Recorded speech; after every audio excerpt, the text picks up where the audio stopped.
শোক আর ভালোবাসায় চিরনিদ্রা গেলেন আরাফাত রহমান কোকো। জাতীয় মসজিদ বায়তুল মোকাররমে জানাজা শেষে বনানী কবরস্থানে শেষ ঠিকানা গড়লেন রাজনীতির খুব কাছে থেকেও রাজনীতির বাইরে থাকা এই মানুষটি।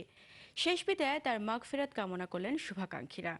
খান আলামিনের রিপোর্টে বিস্তারিত।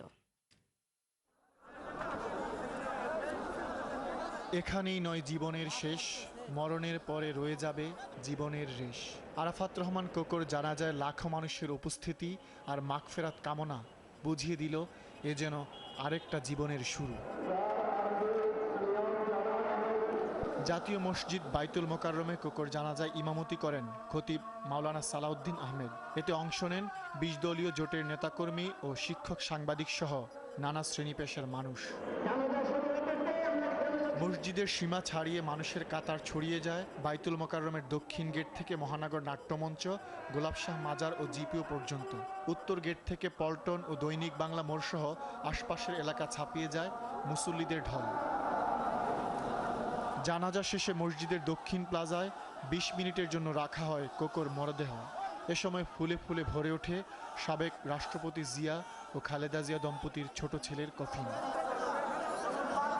এ সময় আবেগের জানান দেন জানাজায় আসা মুসল্লি ও দলীয় নেতাকর্মীরা। উনি একটা পলিটিশিয়ান ছিলেন না, এরপরও যে শ্রদ্ধা মানুষ দেখিয়েছে, এটাই প্রমাণ করে যে ওই পরিবারের প্রতি সাধারণ মানুষের কত বিশ্বাস এবং কত শ্রদ্ধা রয়েছে। দেশনেত্রী বেগম খালেদা জিয়া পরিবারবর্গের শোকাহত যাতে তারা কাটিয়ে উঠতে পারেন এবং জনাব আরাফাত কোকোর আমি বিদিয়ে আক্তার মাগফিরাত কামনা করি।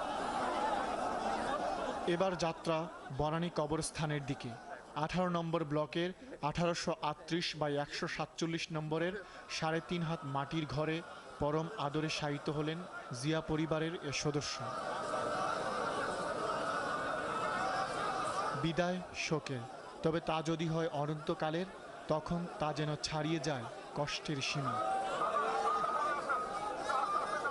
বেঁচে থাকা সবচেয়ে সুন্দর, তবুও কি আজীবন বেঁচে থাকা যায়? বিদায়ের সানাই বাজলে নিয়ে যাওয়ার পালকি এসে দাঁড়ায় দুয়ারে। কোকো চলে গেছেন, তার ভালো থাকার প্রার্থনা আজকের সারা জীবনের। খান আলামিন, RTV, ঢাকা।